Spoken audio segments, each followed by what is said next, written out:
5 minutos del Espíritu Santo. 3 de junio. Con el Espíritu Santo se derraman en nosotros sus dones más preciosos, que nos hacen más dóciles para seguir sus impulsos, para ser menos esclavos de lo que nos hace daño y dejarnos impulsar hacia las cosas buenas y bellas. Los 7 dones son sabiduría, inteligencia, consejo, fortaleza, ciencia, piedad y temor de Dios.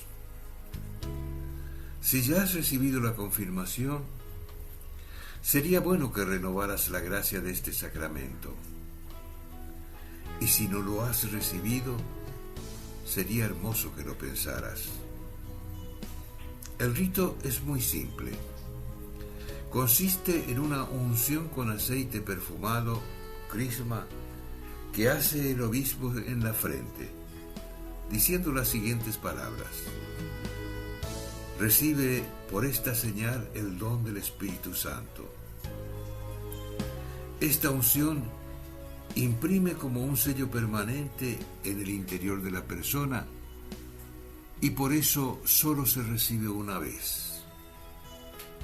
Pero una vez recibido, podemos invocar al Espíritu Santo, pedir perdón por nuestros pecados, alimentarnos con la lectura de la Biblia y con la Eucaristía, para que esa gracia de la confirmación reviva y crezca cada día más, para que el Espíritu Santo pueda reformar plenamente nuestras vidas. Cardenal Víctor Manuel Fernández.